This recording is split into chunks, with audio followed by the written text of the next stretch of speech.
me a god. You call me a god. You call me a god. You call me a god. Let's go. I'm about to go off like a weapon. Fuel to the top, got a filled up engine. In my thoughts, obsession. I will not stop, no, I'm never second guessing. I got a God complex. Haters love to hate, but I never feel 여러분들이 pressed. 많이 이제 궁금하실 텐데 요거부터 좀 분석을 좀 해드리도록 하겠습니다. 이재명 대표 공직선거법 위반 항소심 3월 26일 선고 일정이 잡혔어요. 보통 이제 결심 공판이 끝나면은 한 달 정도 간격을 두고 이제 선고 공판을 하게 됩니다. 예, 그래서 정확히 한 달 뒤죠. 한 달이 이제 좀 채 안 되겠네요. 예, 이번 달은 이제 28일까지 있으니까 한 달이 채 안 될 텐데 3월 26일에 이제 선고 공판을 하게 됩니다. 버들리님 방송에만 집중하시길 릭 부르지 마시고 한라산 소주도 맛깔남요. 예, 방송에만 집중하시라는 의견. 예, 더 집중하도록 하겠습니다. 그래서 이제 3월 26일에 선고 공판이 이루어지게 됩니다. 예. 저는 뭐 이게 당연히 이제 무죄가 나와야 되는 이런 재판이다라고 생각을 하는데 1심에서 이제 터무니없는 형량이 나왔기 때문에 많은 분들이 걱정을 이제 하고 계신 것 같아요. 근데 첫째는 이제 걱정하실 필요가 없는 것이 일단 26일 날 1심 선고가 나와서 설령 당선 무효형이 선고가 되더라도 형이 확정되는 게 아닙니다. 예. 3심을 해야 돼요. 예. 근데 이제 빨리 해야 3개월이야. 원래 633이라고 예, 법원 내규가 있긴 한데 그게 이제 권고사항이지 예, 그걸 꼭 지켜야 되는 게 아니에요. 그래서 2심도 지금 4개월, 5개월이 걸렸죠. 11월에 끝났는데 11, 12, 1, 2, 3, 4, 3, 5개월이 걸렸습니다. 3월까지. 그래서 2심도 5개월가량 걸렸기 때문에 그 333 규정을 꼭 지켜야 되는 건 아니고 대법 판결 같은 경우에 불구속 재판 같은 경우에는 무한정 늘어져요. 보통은 30은 보통 1년 가까이 걸리는 게 통례적입니다. 물론 구속 재판일 경우에는 이제 상황이 다르긴 하지만은 불구속 재판일 경우에는 뭐 1년 이상 재판이 길어지는 이런 경우들도 많이 있어요. 그래서 3개월 안에 끝낸다라는 건 이제 불가능한 일이다 이렇게 말씀을 드리고 설령 지금 3개월 안에 끝낸다고 하더라도 3월 26일이니까 4월 26일, 5월 26일 6월 26일 경이 돼야 6월 26일 경이 돼야 이제 3심 재판이 끝나게 됩니다. 네? 그래서 대선 전에 이재명 대표가 선고 그죠? 선고 3심 선고가 나올 가능성은 0이에요. 0. 예. 그다음에 대선 이후에 판결이 나오는 문제는 여러 가지 법리적 논란이 있기 때문에 쉽게 결정이 안 나요. 재판이 중단돼야 된다라고 면책 특권이 있다라고 주장하는 쪽도 있고 예, 이건 형사 소추에 대해서만 면책 특권이 보장되는 것이기 때문에 즉 수사나 기소가 되지 않는 거지 재판이 중단되는 건 아니다라는 이론도 있어. 이게 어느 쪽이 맞는지는 아직 확정되지 않은 거예요. 그래서 이건 뭐 헌법재판소나 이런 곳에 판단을 받아야 돼. 이게 또 한 세월이에요. 이게 또 한 세월. 그리고 설령 당선 무효형이 3심에서 확정이 되더라도 자 소급 적용할 수가 없어요. 즉 이재명 대표의 피선거권이 박탈되는 건데 대통령 선거는 이미 끝났거든. 대통령 선거가 끝났는데 어떻게 피선거권을 박탈을 합니까? 소급 적용이 안 돼요. 그래서 일부 보수 유튜버들이 희망회로 돌리면서 예, 또 정금자 어르신들 호주머니 털고 있는데 이재명 대표가 대통령이 된 이후에 예, 대통령직을 그만둬야 될 확률은 0으로 수렴한다. 이렇게 보시면 될 것 같습니다. 그래서 1심에서 뭐 검찰이 징역 2년을 구형을 했는데 뭐 그대로 판결이 나온다라는 법도 없고요. 예, 저는 무죄가 나올 가능성이 더 높다. 이렇게 말씀드리고 설령 당선 무효형이 나오더라도 이재명 대표가 대통령 되는 데는 아무런 문제가 없다. 이렇게 보시면 될 것 같습니다. 봉만사님 85세까지 어떻게든 방송을 하기 위해 가만히 있는 한동훈을 들볶아서 검찰을 도구로 사용하기 위해서 김건희와 조선일보를 박터지게 싸우게 만들고 명태균과 그렇게 싫어하는 김어준을 칭찬해까지 해가면서 둘을 엮고 거기다가 거강꾼 주진우까지 양념으로 곁들여 구색을 맞춰 결국은 자기 욕심 채우는 최평은 역시 나보단 조금 못하지만 천재는 천재다. 예, 역시 천재는 천재를 알아봐요. 예, 저의 어떤 이 깊은 수를, 이 복잡한 수를 우리 복만사님만, 진짜 만수를 읽는 복만사님이 아니라 복만수님으로 제가 불러드리고 싶어. 예? 만수를 읽었잖아 지금. 예? 최평의 만수를. 그런 나름의 어떤 빅픽처도 있어요. 한동훈이를 어떻게든 대선 후보로 만들고 국민의힘 당대표로 만들어서 제가 85세까지 방송을 하려면은 우리 동훈이 꼭 있어야 된다. 그래서 우리 한동훈이는 벽에 똥칠하면서 야당 대표를 해야 되는 국민의힘 종신 대표가 됐으면 좋겠다라는 게 제 작은 바람이에요. 그래서 제가 이제 검찰에 자꾸 응원을 하고 있는 겁니다. 예. 그리고 김어준, 주진우도 응원을 해주는 거예요. 예? 오세훈을 죽여라, 홍준표를 죽여라. 덤으로 이준석은 또 죽이면 안 되는데, 예, 이준석은 이번에 끝까지 살아서 대선 완주를 또 해줘야 되는, 요런 또 문제가 있고, 아주 지금 정치적 함수가 복잡한데, 이 수를 우리 복만수 형님께서 제대로 읽으셨어. 역시, 참, 예? 그 진행자의, 예, 이 방주인하고 우리 시청자들이 점점 닮아가는 것 같아. 제가 보면은 깜짝깜짝 놀래요. 채팅창 보면은 최한욱 TV 시청자들은, 저도 이제 다른 방송도 보고 다른 방송 시청자들은 수준이 어떤가 그리고 이렇게 살펴보는데, 이게 디스커션 디스커스의 수준이 달라 이게. 우리 시청자들이 이 정도면 뭐 다 준 정치 평론가예요. 다른 방에 가보면은요, 뭐 그 채팅창에 올라오는 게 이잼 화이팅, 뿡야 사랑해요 이잼, 윤석열 나빠, 김건희 줄리 뭐 이런 거나 올라와 유치하게. 진짜 한심해 제가 보고 있으면은. 근데 최한욱 TV 우리 시청 채팅창을 보고 있으면요, 제가 흐뭇합니다. 진짜 흐뭇해요. 이게 무슨 수준 격이 달라. 여러분들 다른 방 가보시잖아. 솔직히 우리 채팅방 같이 재밌는 채팅방이 없어요. 예? 제가 이제 동접이 그 구독자 수에 비해서는 좀 높은 편인데, 제 공이 한 7, 그죠? 제가 한 7 정도로 하는 것 같아. 제가 재밌으니까 이제 오시는 분들이 좀 한 70% 정도 되고, 나머지 한 30%는 우리 시청자들 분들의 채팅창의 공이 한 3. 채팅창이 진짜 재밌어. 제가 봐도 재밌어. 너무 재밌어. 그래갖고 이 맛을 못 잊어가지고 방송은 안 보고, 방송은 집중을 하지 않고 채팅에만 눈이 벌게 가지고 내가 무슨 소리를 하는지 관심도 없는 이런 일부 몰지각한 시청자들도 있어요. 삼가해 주시기 바랍니다. 나만 바라봐, 나만. 내가 몇 번을 얘기해야 돼. 그 채팅창이 재밌으니까 방송에 도대체 집중을 안 해. 너는 떠들어라, 나는 채팅한다. 그리고 딴소리 하고 있고, 방송 내 얘기하고는 막 무관한 자기들끼리 무슨 또 정보 공유하고 막 무슨 거기서 침묵해. 저는 채팅창에서 어떻게 침묵해를 하는 줄 모르겠어요. 그 희한한 사람들이야 진짜.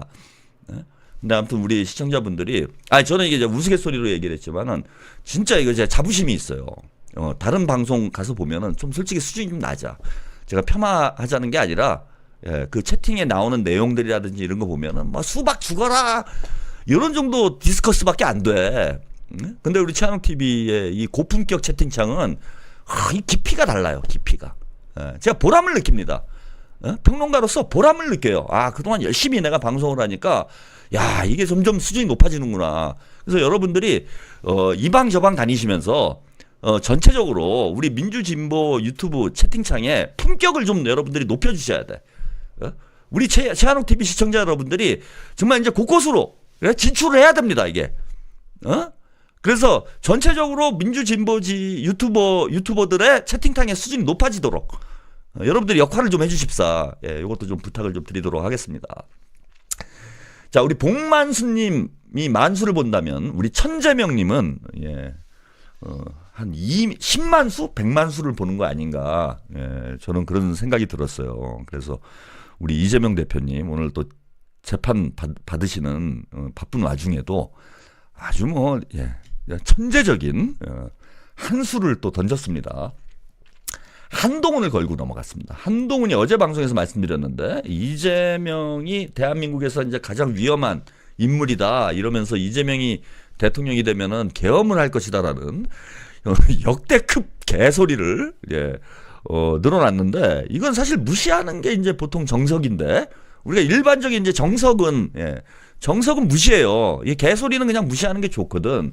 근데 이재명 대표님이 이걸 물어줬어요. 한동훈 개소리를 물어줬어.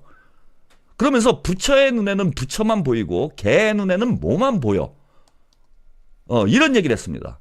그래서 한동훈이 자서전에서 가장 위험한 인물이다라고 이재명 대표를 저격을 하니까요. 이재명 대표가 이게 탁월해요, 여러분. 뛰어납니다. 최고위원회를 마친 뒤 기자들과 만나 이런 얘기를 했습니다. 부처의 눈에는 부처가 보이는 것이고 개의 눈에는 뭐만 보인다. 이렇게 표현을 했어요. 아니 이게 무슨 천재적인 한수냐. 그냥 한동훈이 욕하니까 나도 욕한 거 아니냐. 이렇게 이제 생각하시는 분들은 다른 방으로 가세요. 그래서 최한욱 TV 시청자 정도 수준이면 이게 어떤 의도인지를 여러분들이 간파를 해야 돼. 그리고 이게 뭐 돈순가 뭐 하여튼 있잖아. 뭐 불교 용어 내가 잘은 모르겠는데 원래 원문은 뭐냐면 부처의 눈에는 부처가 보이고 돼지의 눈에는 돼지만 보인다 이거죠, 그죠? 응? 원래 원문은 그거잖아. 근데 이재명 대표 같이 지식이 많고 상식이 많은 분이 이게 원문이 돼지였다라는 걸 모를까요? 알지 않았을까요? 그런데 돼지라는 단어를 안 쓰고 개라는 단어를 썼어. 왜 돼지를 안 쓰고 개를 썼는가? 한동훈이는 윤석열의 똥개다 뭐 이런 의미도 있지만은 한동훈이를 자극하기 위해서 이 한 수를 던진 거예요. 푸름선님 도노 돈수 도노 점수 그죠? 요거죠 요거. 원래 돼지죠 돼지. 그러면 부처의 눈에는 부처가 보이고 돼지의 눈에는 돼지가 보인다. 이걸 그대로 인용을 하셔야 되는데 이걸 몰라서 그런 게 아니라 일부러 개를 쓴 거야. 개를 썼어. 그래서 한동훈이를 자극하는 거예요. 한동훈이 바다물도록. 그리고 자극적인 언어를 써가지고 싸움을 붙이는 거예요. 이거는. 이재명 대표가 이제 다 죽은 한동훈이하고 왜 싸움을 붙을까요? 한동훈이를 키워줘야 되거든. 그죠? 이재명이 대통령이 되려면은 한동훈이 죽으면 안 돼요, 지금. 저하고 이제 똑같은 거야. 저는 이제 저의 사심은 오랫동안 방송을 해보겠다. 그러니까 한동훈이를 살려야 되잖아. 그 이재명 대표의 사심은 뭐냐? 뭐 사심은 아니지. 이건 공심이라고 할 수 있는데 대선에 승리해서 정권교체를 이뤄내야 되잖아요. 그러려면은 제일 좋은 파트너가 누구냐? 한동훈으로 보는 거예요. 한동훈이 국민의힘 대선 후보가 돼야 이게 제일 쉬운 카드야. 왜? 지금 30%의 정금자들은 한동훈이 이 새끼 배신자다 막 이러고 있어.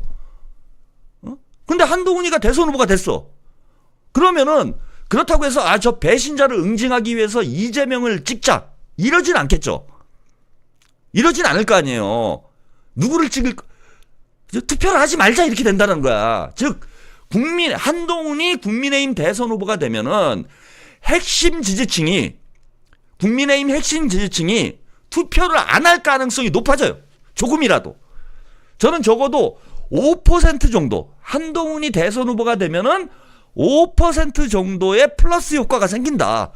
뭐 홍준표나 오세훈이나 뭐 김문수나 이런 인물들보다 한동훈이 됐을 경우에 보수 세력의 결집력이 약화돼서 적어도 5% 정도의 상승 효과가 있을 것이다. 이재명 대표가. 저는 이렇게 봅니다. 그러니까 한동훈이 되는 게 낫죠. 한동훈이 당장 이제 이 배신자 플레임을 벗어나기가 어려워. 조중동이 아무리 몰아준다고 그래도. 그래서 이재명 대표가 한동훈을 띄워주는 거예요, 이거는. 다른 사람 언급을 안 하고 한동훈 딱 치고 나가잖아. 그래서 나의 파트너는 한동훈이야. 한동훈인데 이게 개새끼야. 예? 고의도적인 도발이다. 여러분들이 이렇게 보시면 될 것 같습니다. 의도적인 도발이다. 그러니까 이게 제가 기사를 요거 좀 잘못 하나를 누락을 한 것 같은데 이재명 대표가 의도적으로 한동훈을 자극한 거예요. 이거 물어라. 나하고 싸우자 동훈아. 내가 너 도와줄게. 같이 한번 싸워보자. 이런 의도로. 예. 자, 한동훈이 바로 물어요. 예. 우리 동훈이는 정치 미수가 정치 찐따이기 때문에 이재명 대표의 수에 바로 이렇게 묻니다. 이 바보가. 자, 오늘 SNS에. 예. 사실 한동훈한테는 너무 땡큐죠. 지금 존재감이 없는데 이재명 대표와 나를 세우는 이런 그림을 만들어주면은 한동훈은 너무 고마운 거야. 그러니까 세게 받습니다. 자, 저는 기꺼이 국민을 지키는 개가 되겠습니다. 재판 잘 받으십시오.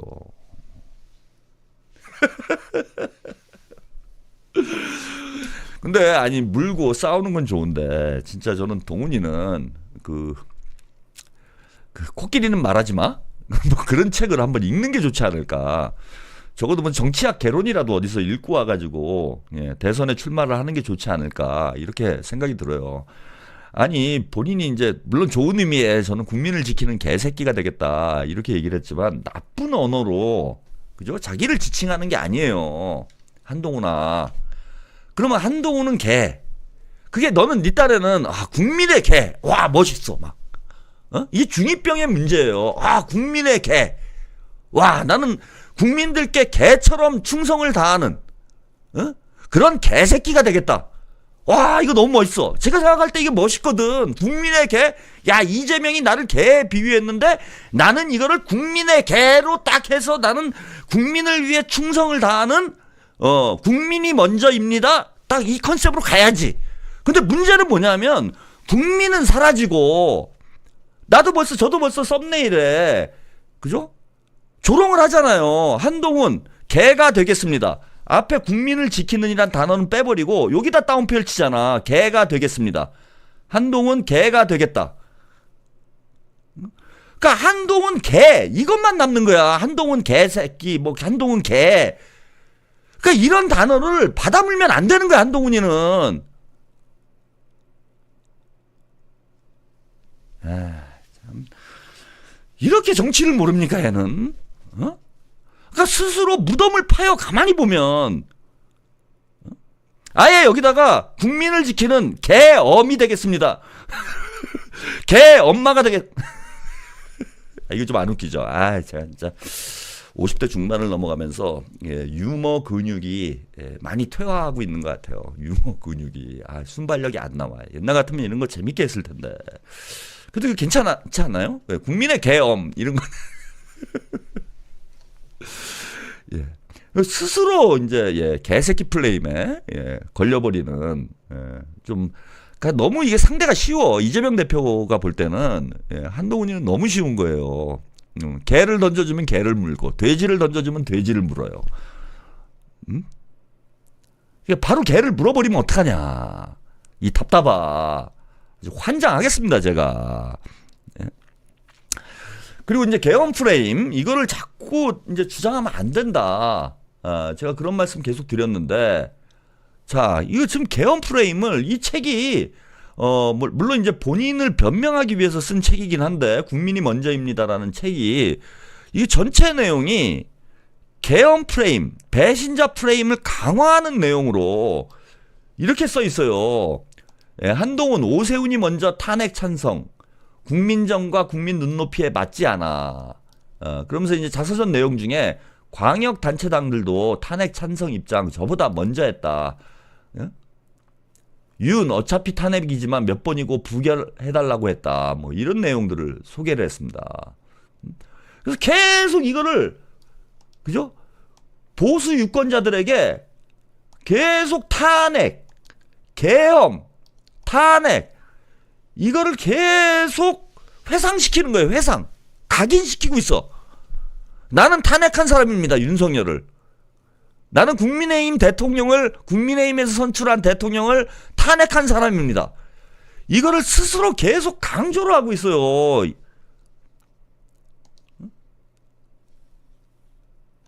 자 이거 보세요. 한동훈 비상계엄 문제였지만 이재명은 훨씬 하드코어하다.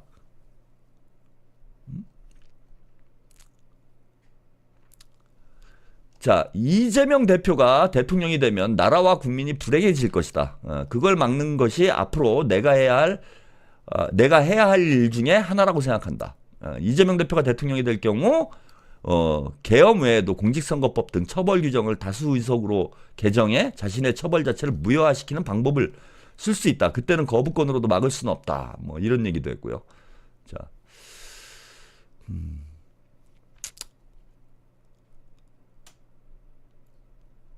그러면서 또 민주당이 자, 의회 다수당인 것만으로도 횡포가 심한데 대통령 권력까지 갖게 되면 얼마나 위험하겠느냐. 그러면서 대통령의 비상계엄도 문제였지만 이재명 대표는 훨씬 더 하드코어하다. 탄핵 29번이라니 말이 되나. 대통령이 비상계엄 면붕 중에 하나로 얘기한 것처럼 민주당이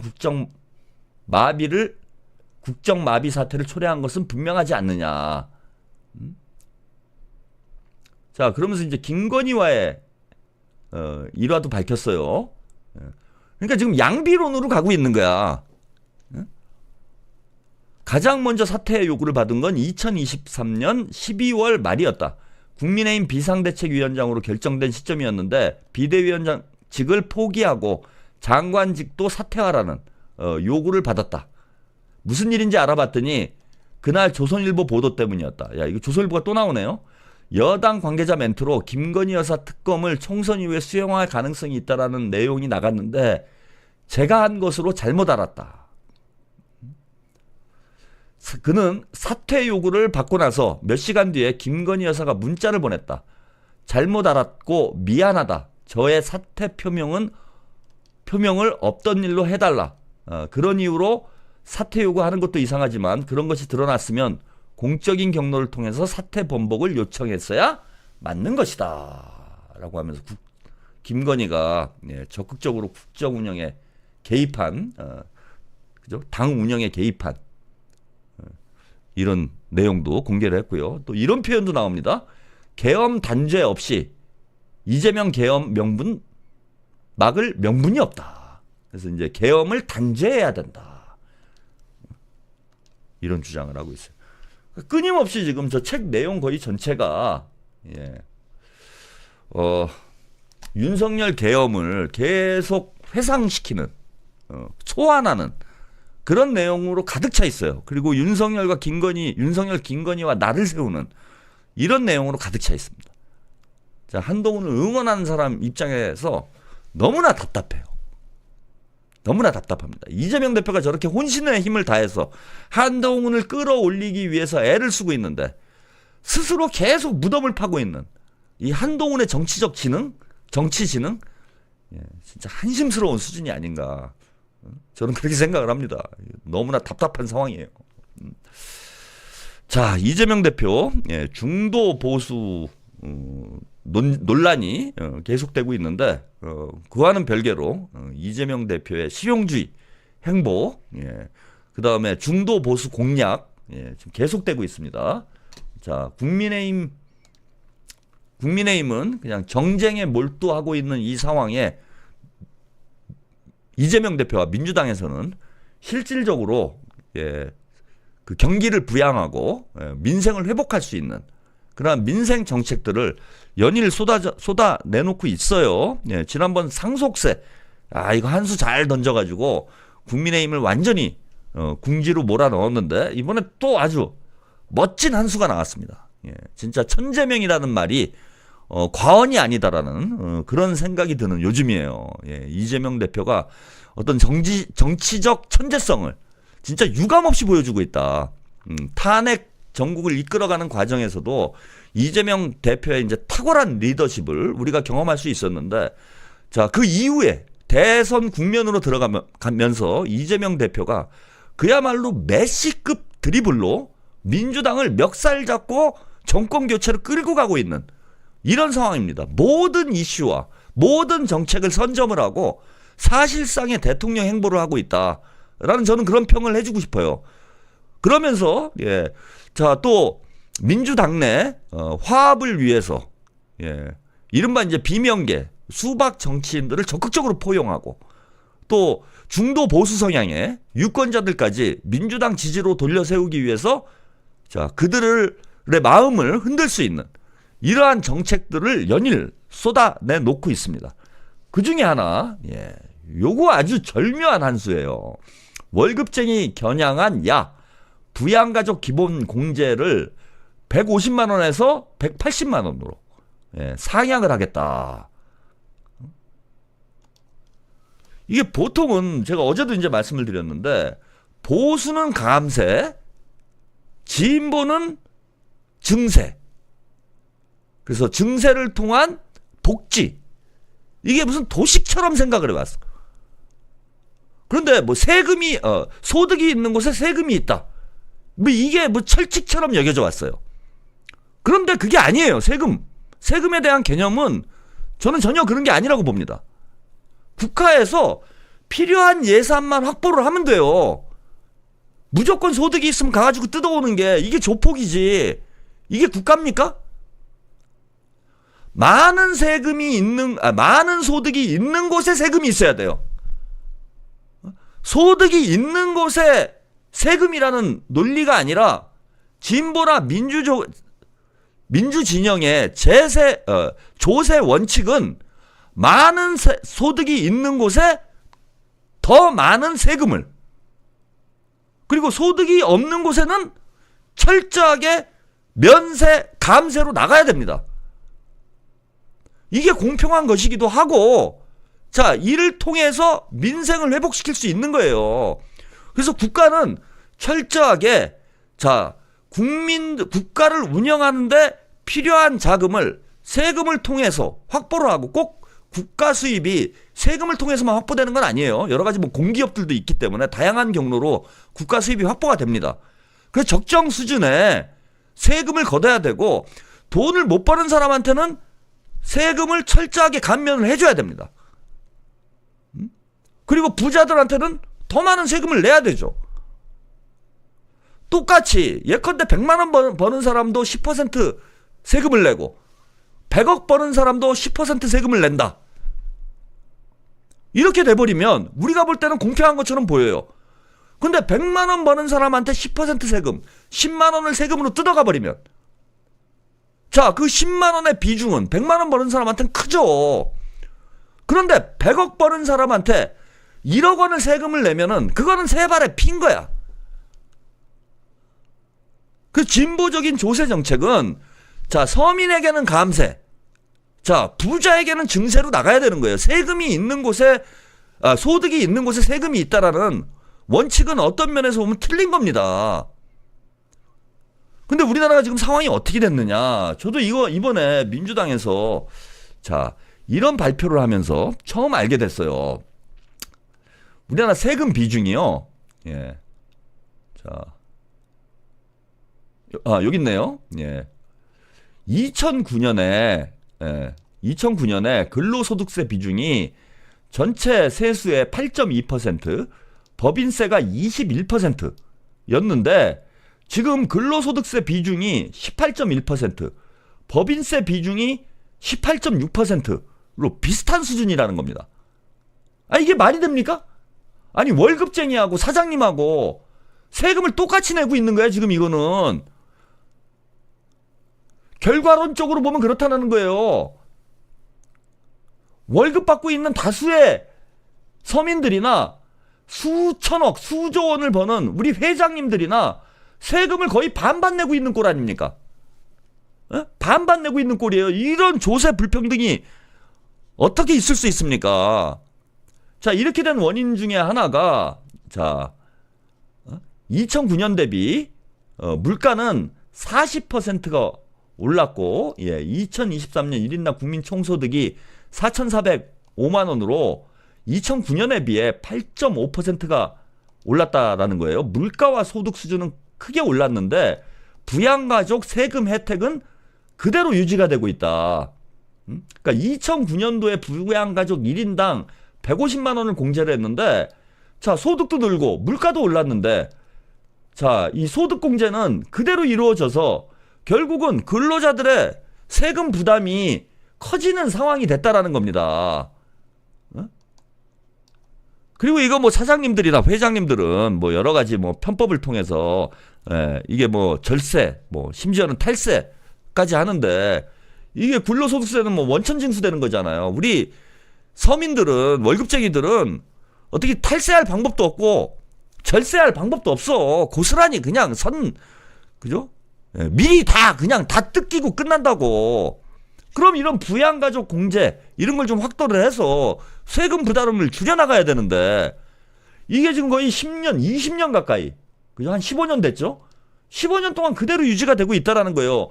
그 결과 아까 말씀드린 것처럼 근로소득세 비중과 법인세 비중이 회장님하고 회장님하고 월급쟁이가 세금을 거의 똑같이 내는 이런 결과가 벌어졌다라는 겁니다. 그래서 민주당에서 이거 부양가족 기본공제를 150만 원에서 180만 원으로 이러면 이제 세금 부담이 아무래도 좀 더 줄고 그만큼 가처분 소득이 실질적으로 늘어나게 되겠죠. 그러면은 사실상의 임금 상승 효과가 나타나는 거예요. 그래서 중산층이 튼튼해지면 소비가 촉진되고 소비가 촉진되면 기업 활동이 활발해지고 그럼 기업 활동이 활발해지면 세금이 많이 거치고 세금이 많이 거치면 국가가 부유해지고 또 국가가 부유해지면 그걸 또 국민 복지로 돌려서 이런 선순환 구조가 만들어지는 거예요. 여기서 더 한 발 더 나가서요. 지금 민주당은 물가 변화를 소득세에 연동하는 소득세 물가 연동제 도입도 검토를 하고 있다. 그래서 OECD 38개 회원국 중 22개국이 물가 연동제를 지금 시행을 하고 있다라고 합니다. 다만 입법 논의 과정에서 방식과 시기를 설계하는데 시간이 걸리는 만큼 우선 기본 공제를 현실화한 뒤에 물가 연동제를 고민해 볼 수 있겠다. 뭐 그냥 진격의 이재명이에요. 이재명 대표가 그야말로 중원을 향해 조자룡이 참 단기 필마로 적진을 돌파하는 그런 기세로 이제는 무주공산이 돼버린 국민의힘이 극우 정당으로 쪼그라들면서 무주공산이 돼버린 중원을 지금 맹 공격하고 있습니다. 이런 정책들 그 다음에 상속세 공제 한도를 상향하는 문제들 이거 우리 국민들이 누가 반대를 합니까?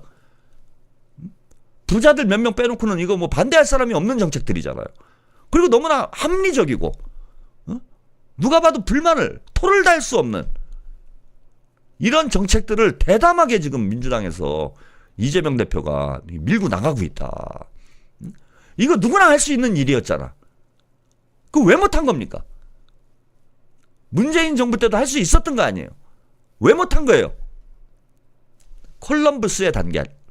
그죠? 콜럼버스의 저는 계란이라고 생각을 합니다. 계란을 깨면 세울 수 있잖아요. 그런데 진보와 보수, 민주 대 반민주 2차원의 세계, 1차원의 세계에 정치적 시야가 고정돼 있기 때문에 이런 생각, 컬럼버스와 같은 이런 누구나 봐도 그죠? 헛웃음이 나올 정도의 허탈한 이런 아이디어를 생각을 못하는 거예요. 그런데 관심이 없기 때문에. 그래서 저는 이재명 대표 이거 단순히 저는 대선을 앞두고 이재명 대표가 표를 얻기 위해서 중도층을 공략하기 위한 수단으로서 이런 이야기를 하고 있다고 생각하지 않습니다. 저는 이재명 대표가 성남시장 시절부터 참 그 컬럼버스의 달걀 중에 하나 그 대단히 유명한 것이 성남에서 보도블록을 교체를 못하게 했다고 그러죠. 11월 연말만 되면은요 전국 곳곳에서 보도블록 교체합니다. 그 예산 소진하려고. 그래야 내년에도 그 비슷한 예산을 받을 수 있거든 중앙정부에서. 그래서 쓸데없이 보도블록만 계속 교체를 하는 거예요. 이렇게 소비되는 낭비되는 세금이 이거 전국으로 하면 얼마겠습니까? 그런 세금을 보다 생산적인 데 사용을 하면은 나라 경제 살림살이가 얼마나 더 윤택해지겠어요. 근데 이재명 대표가 성남시 모라토리엄을 선언을 하고 그죠? 빚을 다 갚았잖아. 그런 게 수천억 원이나 되는 빚을 모라토리엄 선언할 때만 해도 이재명 미쳤다라는 얘기 많이 했습니다. 근데 이렇게 새는 세금들 잡아내가지고 성남 시민을 위해서 돌려놓고 또 이제 지금은 재판을 받고 있지만 대장동 개발도 반반 개발이라는 아이디어 하나로 성남 시민들에게 수조 원을 1조 원이 넘는 혜택을 돌려줬어요. 심지어 시민 배당이라고 해서 성남 시민들에게 돈도 돌려줬어. 이런 게 다 가능하다라는 거야. 성남시에서 벌어졌던 일들을 대한민국 전체에서 한다면, 대한민국 전체를 이재명이 성남시로 만든다면 대한민국 훨씬 잘 사는 나라 되지 않겠습니까? 그래서 이재명 대표가 단지 대선을 앞두고 뭐 조중동이나 보수 언론 국민의힘에서는 마치 이재명 대표의 중도 보수 행보를 대선을 앞둔 어떤 그 정략적인 의도를 가지고 하는 것으로 이렇게 생각을 하는데, 저는 그렇다라고 보지 않아요. 이재명 대표가 평소에 꿈꾸고 있었던 것, 이재명이 꿈꿨던 대한민국을 지금부터 실현해 나가는 것이다.